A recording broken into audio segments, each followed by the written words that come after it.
Hey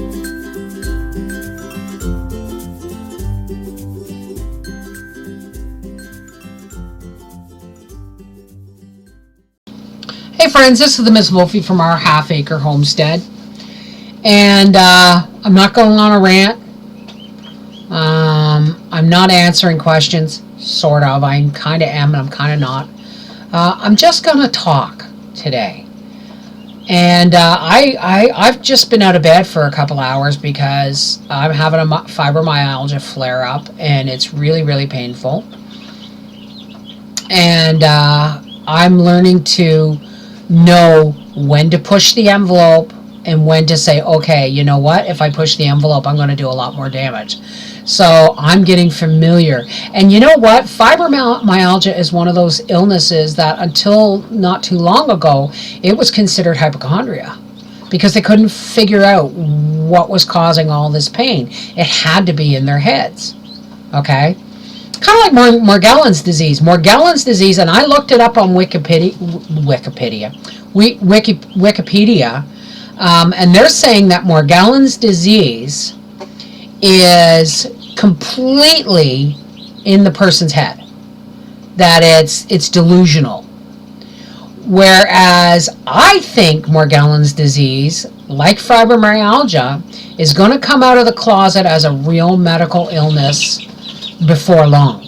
Okay, people like Joni Mitchell, the famous singer, is coming out and saying, you know what, I have Morgellons disease and sometimes it's unbearable to wear clothes. And what Morgellons disease is, in my understanding of it, is skin irritation. Skin irritation and unknown fibers of unknown origin, you know, pushing up through the skin, and they're smaller than hairs, and some of them are colored, and some of them are, anyway, it's not a pleasant disease. Okay, it can make wearing clothes unbearable. Now, like I said, I looked it up on Wikipedia, and they said it was a totally delusional disease. Well, they once said that about bloody fibromyalgia, now didn't they? So just because somebody says something doesn't make it so. And I'm going to tell you what I think Morgellons disease is. Okay, when I had breast reduction surgery when I was 16, some of the stitches they used were dissolving stitches, and some of them had to be removed. Don't even go there, folks. I'm not going to discuss this.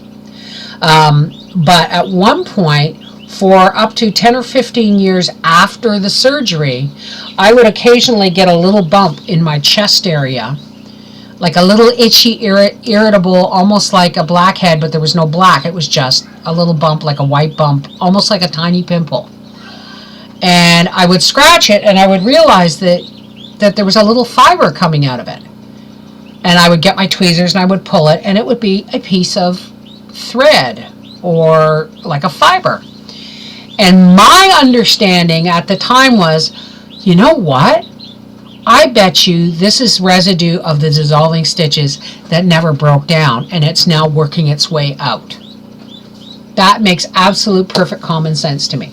And not only did it happen to me, it happened to another family member of mine who had the same surgery. So we got together and realized that this is probably what this was. Okay, let's fast forward now, because I had that surgery 21 years ago? Oh my God, no. 31 years ago. God, do I ever feel old? Anyway, a long time ago. I had it a long time ago, okay? I was in high school. My point is, Morgellons disease, I think we're going to find, and you might have heard it here first, but keep your eye on it, folks, and remember this video when I say, I think Morgellons disease, and I think all these fibers that are working their way out of people's bodies is all the chemical compounds and artificial flavorings and things that's going into our diet and into our environment. Okay, you think about it. You know, it's really difficult now to find. Let's talk about socks. cotton socks, okay? For the longest time, I would go to Giant Tiger or Walmart or whatever, and I bought my family socks every year for Christmas. Now, they have to be cotton because, well, we're natural fiber people, and anything else just kind of rubs us the wrong way. At the absolute cheapest fabric of all, it has to be at least 50% cotton. Now they're making polyester fabrics, because I remember polyester in the 70s, and if you didn't use proper fabric softener, it stuck to your skin and it was just nasty. Okay, so I've always been a cotton lover for as long as I can remember. But it's getting harder and harder to find 100% cotton in, say, socks. I would buy everybody socks at Christmas time, make sure everybody had enough socks for the year. Mine were white, my Briar's were gray, Howie's were black, Arthur's were blue. That's how I knew everybody's socks when it came to laundry time. But now, recently, you saw Arthur helping me plant trees in the video yesterday, and we went to Giant Tiger, and he said, Mom, I need some socks. I said, okay, let's go to Giant Tiger and get you some socks. And I grabbed the ones walking in because I have been to Giant Tiger over the last year, and I'm noticing a lot of the socks now are no longer 100% cotton. They may be 97 with a bit of rubber or spandex in the elastic part, but now they're getting really good at disguising polyester as cotton. Not on the label, just by the feel. And they're getting really good at you feeling it and going, to the point where I've bought socks thinking they were cotton, putting them on my feet, not reading the label, and then realizing my feet are starting to sweat and swell and all these things. And I look at the label, and darn if those socks weren't 80% polyester. And it's just driven me nuts. So we went to the store, and as we were walking in, they had bins of bags of socks, and I said, grab those. And he goes, well, aren't there more inside? I said, A, they're cheap, B, they're cotton. He said, I said, just grab them. So we grabbed them, put them in the cart, and walked into the store, and sure enough, most of the socks, except for the really cheap ones, most of them were polyester. And it drove me bananas. And what upset me the most is when my son put them on, the seam by the toes left points, and they would rub his toe, and it drove me crazy. So things change really rapidly. I don't think people realize how well the consumer system is at hoodwinking us when it comes to our food, to our clothing, to where the products come from. It is almost impossible to buy something that's 100% American or 100% Canadian without parts in it being from China. So anyway, my point is, when you take all these different food compounds, okay, I had someone recently tell me monosodium glutamate is natural and found in all sorts of blah, blah, blah, blah, blah, when I made the video homemade broth, dehydrated broth powder, MSG free. They called me a liar. And I should have said no MSG added, because there's natural MSG. I'm not talking about natural MSG. I'm talking about the stuff that has microscopic sharp edges that cuts your taste buds to make food more flavorful. That's essentially plastic. What happens when you start adding all these different chemical components, not to mention genetically modified food? How is our body supposed to react to this stuff? Now, yes, I'm telling people, McDonald's, folks, not just McDonald's, but McDonald's, Burger King, A&W, all these fast food places, people are blaming obesity on fast food places and people eating them. I'm going to say obesity isn't just about eating food that is fattening. It's about eating food that your body doesn't recognize and doesn't know what to do with it. Okay? Honestly, when I was a kid, organic meant of the earth. Now, you have to have, organic means no genetic modified ingredients. Animals could never ever have eaten genetically modified ingredients. They can't be born from an animal that ate genetically modified ingredients or ingredients that had pesticides, herbicides, fungicides, any of that. So in order for things to be considered organic, it's almost impossible. Okay? Unless you are living on a farm that has had no chemical components sprayed on the ground or in the feed or for a minimum of 7 years. Okay? You can't consider ground organic unless it has been not chemically treated for a minimum of 7 years. So what is our body to do with all this information? Okay? And yes, folks, I'm aware that fibromyalgia can be cured if I, and fibromyalgia and arthritis and all these things would be wiped clean or darn near if I chose to eat nothing but organic greens, nuts, and seeds. Because guess what? All the medical advice I'm getting from everybody, all my wonderful YouTube family is get rid of wheat, get rid of gluten, get rid of tomatoes, get rid of all nightshades, which is tomatoes, peppers, potatoes, and eggplants, which I don't eat eggplants. Get rid of the meat, get rid of the dairy. Come on, folks, what am I going to have left? Leafy greens, oh, by the way, which irritate irritable bowel syndrome, which is another side effect of fibromyalgia. Nuts, or raw organic nuts, seeds, and greens, and sweet potatoes, and that kind of thing. If I were to live like that, what's the point? Okay? My food life would get so narrow that in order to survive, I would have to be almost an extremist with my food. So, when I say read your labels, and if you don't understand the ingredients, put it back.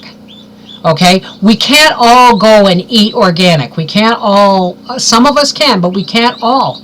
Because it's gotten to the point, society, pharmaceutical companies, chemical companies, pharmaceutical companies, and the government and farms are all linked.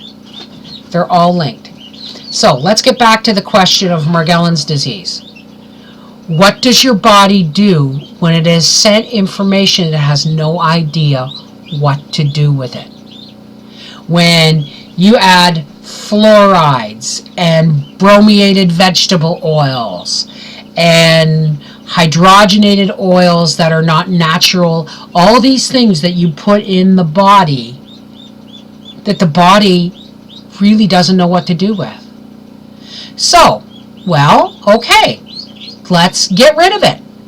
And if you're not going to get rid of it and you're going to continue to put it in your body's going to find other ways of dealing with it. Different chemicals that make up different things. We've heard that margarine is or sugar or sweetener is 1 molecule away from bleach. That margarine is 1 molecule away from plastic. Okay? All right? We know this intellectually, but our body doesn't have that choice. So what if it starts binding these chemicals together and sending them out? It's like, okay, I don't need this, this, and this, and this. But if you put these 3 chemical components together, you might get a fiber of plastic. Okay, plastic doesn't belong in my body. And the body sends a fiber up out. Okay? Chemical overload. Man-made chemicals are, we're being overloaded with them in our water, in our food, in our vitamins, in our medications. Remember, folks, prior to aspirin and penicillin, and I'm not arguing, those things have been life-saving, okay? And things like insulin and all these things are really, really important. However, prior to chemical, pharmaceutical medications and treatments, everything was herbal. Everything was diet controlled. Everything was medicinal herbal stuff your body recognizes. And it wasn't until chemical components were found to mimic herbal remedies and plant extracts that the pharmaceutical companies took off. Now, as soon as they label Morgellons a actual disease that isn't psychosomatic, once they find out it's not psychosomatic, and they will find out it is not psychosomatic, okay, once it's labeled as a disease, it becomes owned by the pharmaceutical companies. They own the patent on the disease so that they can control the cure. Anyway, I'm just rambling here, folks. What I'm saying is, I honestly think things like a lot of cancers, I've said it before and I'll say it again, when I was a kid, cancer was like, ooh, somebody had cancer. My mother's second cousin, twice removed, died of lung cancer. And it was all a big deal. Okay? Well, cancer is a big deal, folks. But you look at us today. How many of us have either been stricken with cancer, have a family member that's been stricken with cancer, had a family member that's died of cancer, or beaten cancer? I'm going to say not one of us has not been touched personally one way or another. Why? Where are the tumors coming from? It's our body trying to dislodge toxins. It's that simple. It's that simple. So, would you go completely organic if you could? Absolutely, so would I. But I have to pick my battles. Okay? And it can be really overwhelming. So I'm doing things like, I don't eat tomatoes every day anymore. I don't eat potatoes every day anymore. And I don't eat peppers every day anymore. They're all nightshades. I never did eat eggplant. Because I have discovered that if I eat them too often, my fibromyalgia and my arthritis react. Okay. Do I, go completely commando and take them all out of my diet? I tried that. It worked. But once again, I would be back to taking wheat, gluten, meat, eggs, dairy, nightshades, all those things out of my diet. So I'm working on the premise of balance. Okay? You're going to laugh at me because recently Arthur and I went to the grocery store and I found a great big huge burgundy red tomato, and I'm telling you, this thing had to be 2 pounds. But just the smell of that tomato made my mouth water. And sure enough, it was an organic heirloom tomato. And my son said, Mom, when we got to the counter, that tomato was $6. I'm not kidding. The tomato was $6. But I'm getting really tired of tomatoes that don't taste like tomatoes anymore. Okay? So when I got this up to the counter, I was cradling it like a baby. And I said to the girl at the cash register, be really careful because it was really ripe. And it was dark red and it had burgundy, big burgundy streaks in it and some green in the top. And Arthur looked at the checkout because he's like his mommy. He checks prices. And he said, Mom, can I see the receipt? He said, that tomato's $6. I said, I don't care. I don't care. I'm going to have a tomato sandwich. I had bought bread. Yes, I had bought bread because I'm not baking right now. I had bought some ancient grain bread, which I really, really like. And it seems to not affect Papa's blood sugar as much as long as we keep it down to no more than 2 slices in a day. But I had this ancient grain bread and I was going to toast it and I was going to butter it and then I was going to take a nice thick slice of this, I think it's a purple Cherokee beefsteak tomato, and and I was going to make a sandwich. And I'm drooling just thinking about it.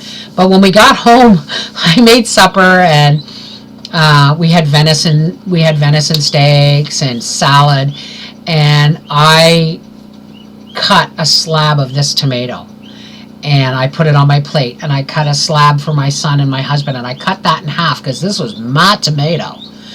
And Arthur said, wow. He said, I didn't realize how good this tomato was going to be. He didn't realize how good the tomato was going to be until we got in the car and you could smell that tomato. I had bags of groceries, but you could smell that tomato, and it made our mouths water. So they had some, and Arthur said, you realize Mom paid $6 for this tomato, eh? And how he looked at it, and he bit into it, and he said it was worth every penny. And I agreed. So I shared my tomato, but I still have my tomato sandwich. My point is, it's really sad when an organic heirloom tomato can cost $6. But, you know, people are forced into eating hothouse tomatoes that have a grainy feel to the meat. They're more pink than red on the inside, and they're really not a whole lot of flavor. Same thing with seedless watermelons. Oh, Michigan Snow Pony, if you've gotten this far and watching this, if anybody out there has an heirloom watermelon seed that they would care to share, please send it to Mrs. Wolfe, Box 23, Wakefield, Quebec, J0X3G0, because I would like to attempt again to grow some watermelons. And I'm thinking about trying this rain gutter gardening. Somebody sent me an email on it today, and I watched the video, because it would mean that I wouldn't have to bend and weed and dig. And that's going to be my next concern with my physical health, is I'm not even putting, that's another thing, I'm not putting a garden in this year, folks. A, Papa's building the addition, and B, I just am physically not capable of it this year. Although while he was here, my son Arthur planted 3 rows of potatoes for me. Why? Because the potatoes I planted last year, and I'm not sure if I said tomatoes, but I meant potatoes. The potatoes I planted last year gave me a whole bunch of little baby potatoes, and I just threw them in a wooden perforated bin where I keep my potatoes, and they grew eyes like that friggin' long. And it would have been a real tragedy not to plant those potatoes. So he did. Papa says we may plant some kale and some spinach and stuff. I'm going to hope that the farmer's market is as generous as it was last year, and do my canning in the fall. There's also the fact that we're going away for a week in July, and that's prime bean picking season, and if I'm not here, it's a waste, right? So, because you need to pick beans twice a day. Anyway, I'm rambling. My point is even though we can intellectualize about what all these chemicals and stuff are doing to our food, your body in the end will tell you what's healthy and what's not. Okay? So, this is the Mrs. Wolfe from our half-acre homestead saying, blaming fast food for obesity is kind of like blaming cigarette smoking for liver cancer. Okay? It goes a lot deeper. It goes a lot deeper than just any one thing. It is the culmination. Our ill health today is a culmination of practices that have put into place in the pharmaceutical, the farming, and the food industry that started almost 100 years ago. Okay? If we're really smart, we'll get rid of as much of it as we can, and we will demand the right to healthy food, and not let chemical companies say what is best. Take care. Bye-bye, and thanks for listening to me ramble.